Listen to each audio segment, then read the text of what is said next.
मात पिता ने धर्म छोड़ दिया, महाराणा ते डर के, और पति का प्रेम भुलावन लागे, क्यों जगता ना करके। यानी यूं बता रही है कि राणा ने मेरे साथ भी जबरदस्ती करी थी, मेरे को भी बहुत समझाना चाहा था, बहुत तरीके से दसना, अपनी औरत बनाने के लिए बहुत कहासुनी करी थी। तो फिर कलीम बताती है कि मैं क्या करती थी और बचपन कैसा था मेरा। मैं संग में थी, मेरे मात पिता की पूजा बीच निगाह थी, पूजा बीच निगाह थी। एक बनड़ा पूजन जा मंदिर में, बारात सजी संग जा थी। मैं बोली यो कौन के करे, समझावनिया माँ थी।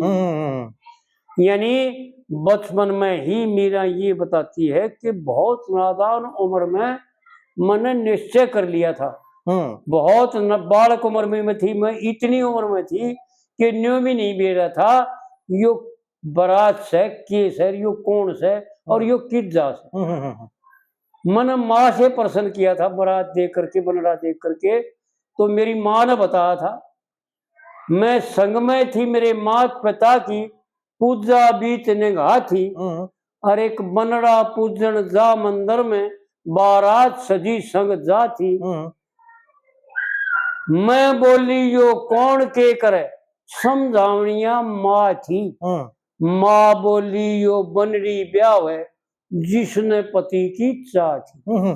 यानी यहां तक पंडित जी ने मीरा का सरल स्वभाव जताया, दिखाया कि माँ भी ये जानती थी कि जिस पति से तू प्रेम करती है, यो भी उसी पत्नी ब्याह जाती है जो उसने पति की चाहना है।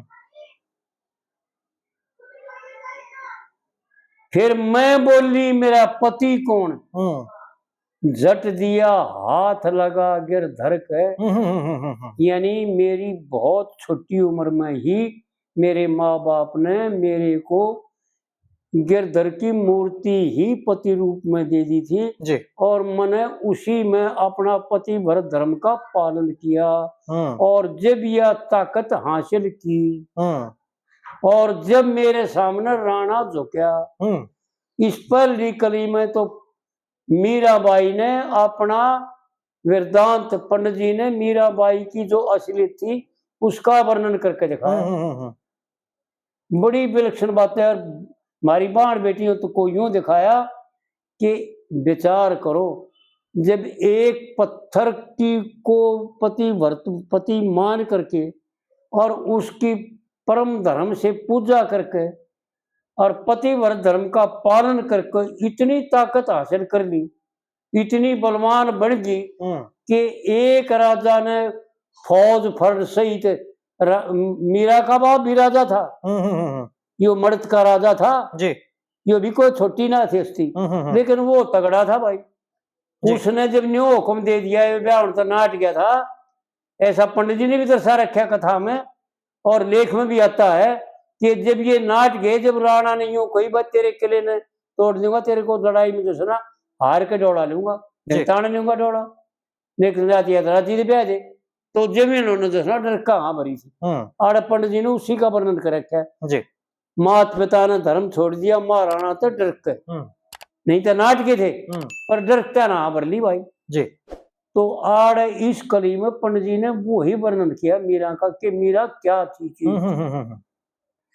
और फिर दूसरी कली में जो सुना पंडित जी ने याद छोड़ दिया, इसका दाड़ा पूरा कर दिया जी कि भाई औरत इतनी ताकत हासिल कर सकती है। करीब अगली कली में वो बात बता रहे हैं पंडित जी जो चारों वर्णों का परम धर्म है जी।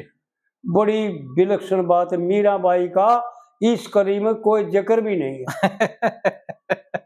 एक अजीब बात, यानी पता नहीं क्यों और क्या किस लिए इस बात को दर्शा रहे हैं। मैंने तो विचार करके जब यूं विचार किया, यूं आया कि धर्म ही बता रहे हैं कि हर वर्ग का, हर वर्ण का, हर इंसान का क्या धर्म है। बड़ी विलक्षण बात है पंडित जी की भाई, कितना सरल और कितना खोल करके बता रखा है यानी अनजान की भी समझ में आ जाए। ब्राह्मण अक्षत्रिय वैश्य शूद्र ने चारों वर्णों का नाम ले दिया जी। ब्राह्मण अक्षत्रिय वैश्य शूद्र ने भाई कर्म जानना चाहिए जी।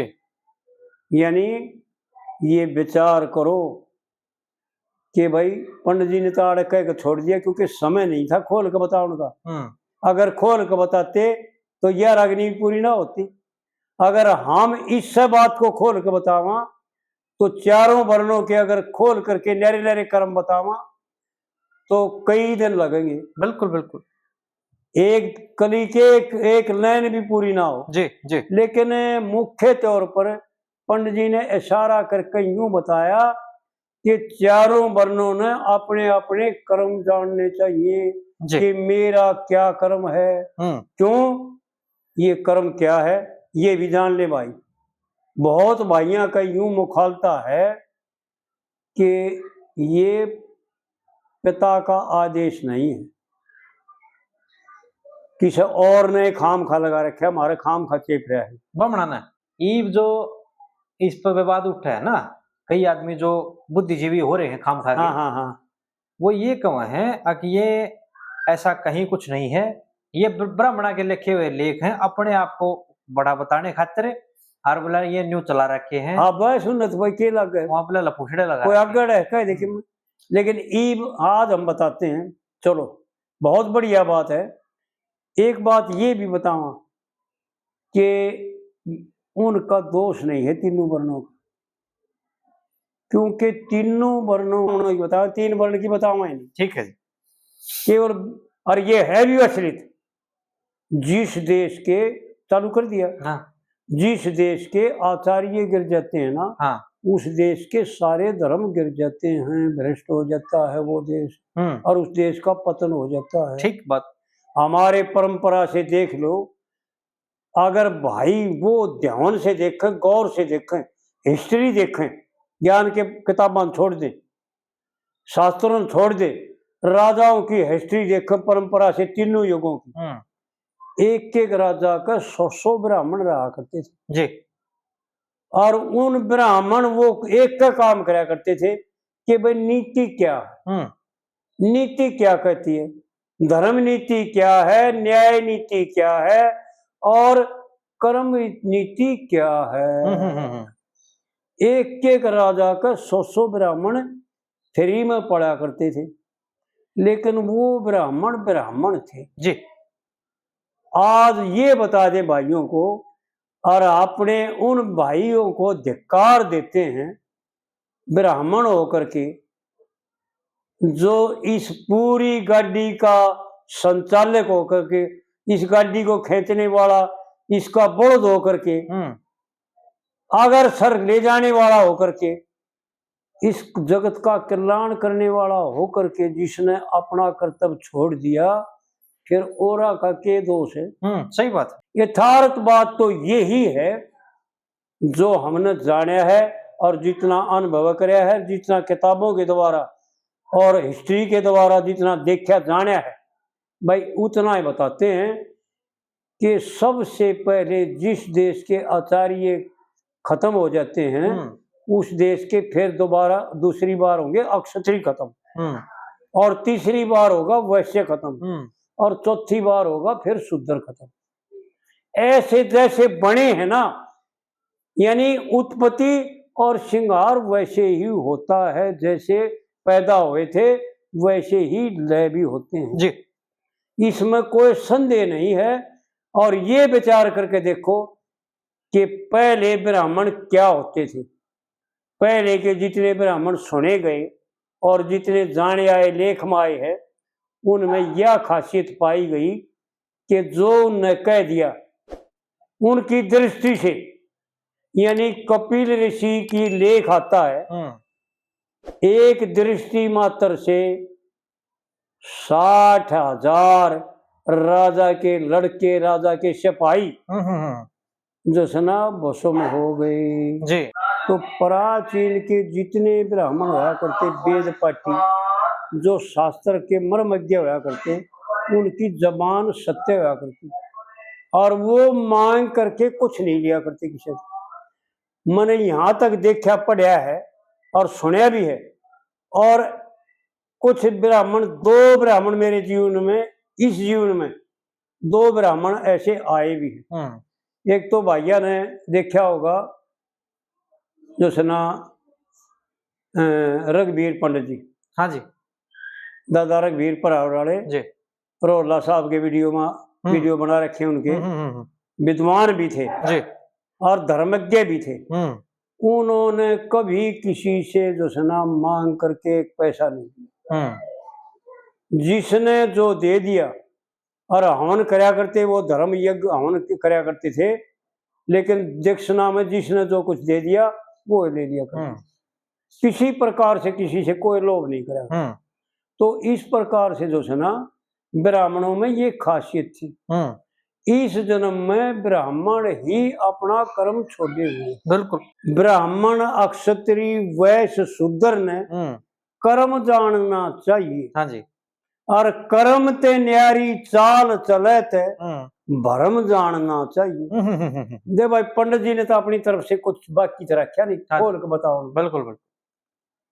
और अपना कूड़ा सब ते ठाडा, ये भाई ने कहा करते ना, अगर लड़ना चाहिए तैयार भी होता। हाँ जी।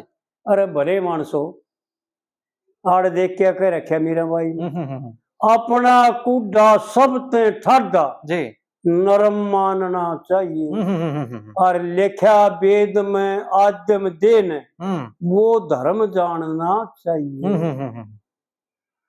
इब आद्यम दे में तो भाई ना तो कोई ब्राह्मण बता रखा, और ना कोई वैश्य बता रखा, ना कोई क्षत्रिय बता रखा, और ना कोई शूद्र बता रखा। आद्यम दे तो मनुष्य मात्र आ गया। बिल्कुल। और मनुष्य मात्र का परम धर्म है कि जो वेदों ने वर्णन किया है, जो वेदों में लिखा हुआ है, वो धर्म किसी ब्राह्मण के द्वारा लिखा हुआ नहीं है। क्योंकि वेद जो है ना, ब्राह्मणों के द्वारा अंकित किए हुए तो से, कलम बंद किए हुए तो से, पढ़े लिखे के द्वारा। वो चाहे ब्राह्मण थे, चाहे कोई भी थे, ऋषि थे, उनको ब्रह्म ऋषि कहा जाता है। कि ब्राह्मण, क्षत्रिय, वैश्य, शूद्र ने भाई कर्म जानना चाहिए। और कर्म ते न्यारी चाल चले तो भरम जानना चाहिए। और अपना कूड़ा सब ते ठाडा, कितनी मार्मिक बात कही है। यानी अहंकार को उत्पन्न होने से पहले ही, उत्पन्न होने तो पहले, उत्पन्न होना तो बाद की बात है जी, उत्पन्न होने से पहले ही उसका स्थान आवृत कर दिया। अपना कूड़ा सब ते ठाडा नरम मानना चाहिए। और लिखा वेद में आद्यम देन, वो धर्म जानना चाहिए। और नहीं तो फिर क्या होगा। देख भाई, पंडित जी ने कहा है, हम अपने घर से एक लफ्ज भी, एक अक्षर भी, आधा अक्षर भी मिला के नहीं कहा। और फिर यूं से कि भाई कह रहे हम करा रहे हैं, हमारा कोई के मैं बिगाड़ नहीं सकता। भाई मार देंगे तो मार जाएंगे, मरना जरूर से पहले, वो भी उम्र पा रहे हम। नहीं तो पंडित जी ने देख क्या कहा, गजब करके चलेगा भाई।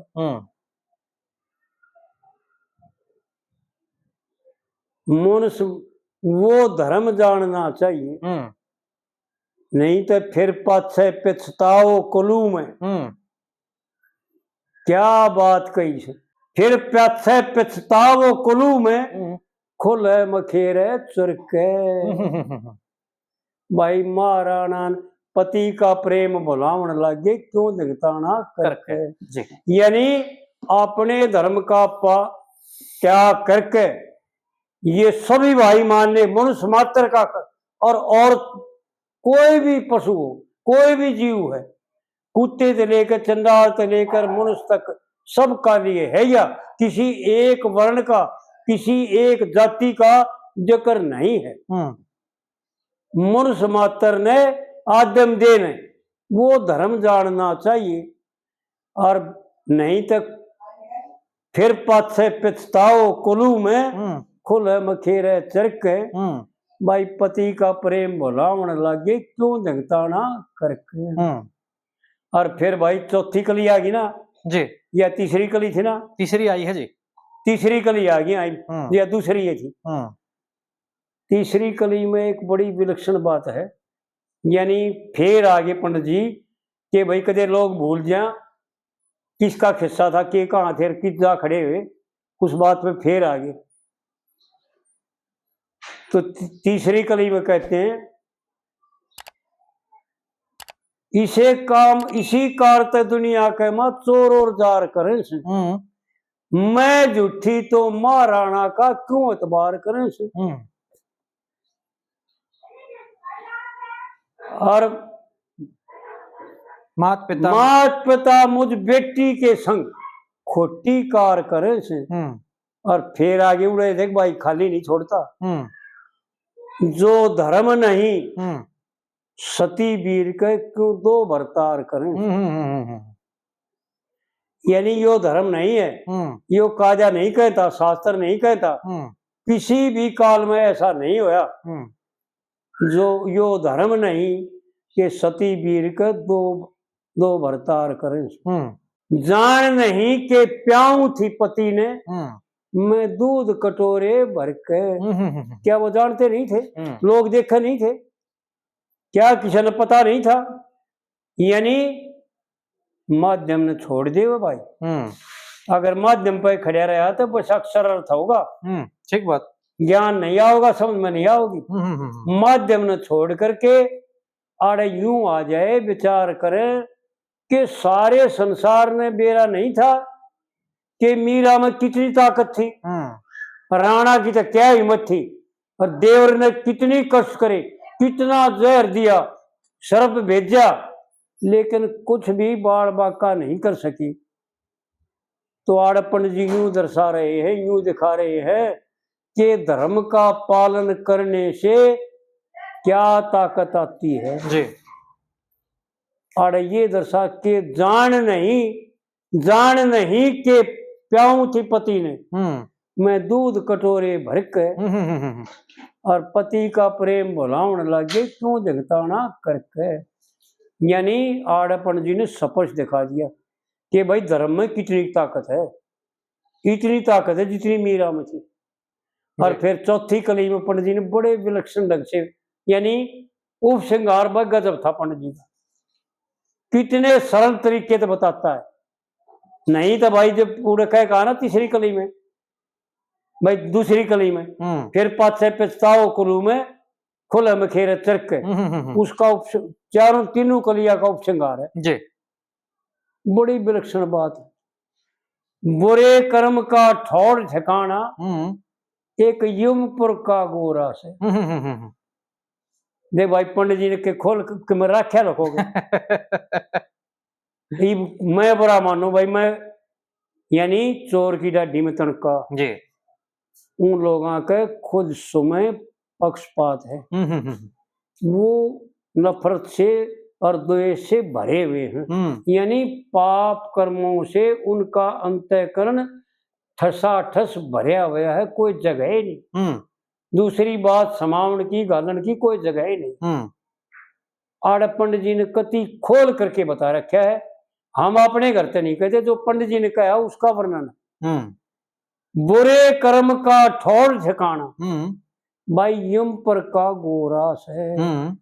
और ये भाई विचार कर ले कि ऐसा तो मानते हैं, ये तो पंडित ब्राह्मणों ने किसी ने भी लिखा, पर इसमें तो कोई पक्षपात नहीं कि जीव मात्र का परम धर्म है कि किसी जीव से भी द्वेष ना करना, बैर ना करना, विरोध ना करना, किसी जीव मात्र का अहित ना करना, किसी के साथ भी दुर्व्यवहार ना करना। ये तो ब्राह्मणों ने लिखा तो भी बहुत बढ़िया, और किसी और ने लिखा तो भी बहुत बढ़िया, फिर किसी ने भी लिखा हो, लेकिन असलियत ये है कि वह हमारे हितैषी थे, हमारे हमदर्द थे, जो हमारे को मार्गदर्शक करके चले गए, हमारे लिए रास्ता दिखा करके चले गए।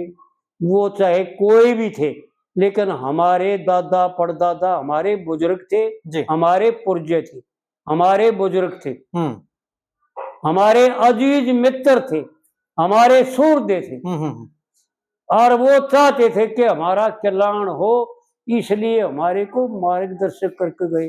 और पंडित जी ने उसी का वर्णन किया जी कि बुरे कर्म का ठौर ठिकाना यमपुर का गोरा से, और ले दे मार पीट हो, नहीं कोई घर दो, फिर कित घर दो रहा से, फिर कित भी ठिकाना नहीं है जी, कोई ठिकाना नहीं, किसी प्रकार से कोई ठिकाना नहीं, कहीं भी जगह नहीं मिलेगी। बिल्कुल, ये भाई विचार कर ले वे और अपने आप में जान ले वे भाई महाराज के बिगड़ेगा ना बिगड़ेगा और बनेगा ना बनेगा, ये हम तो जानते नहीं, क्योंकि हम करते वैसा तो महाराज हो रहे, और जो भाई जैसा करेगा पंडित जी ने वैसा ही वर्णन कर रखा है।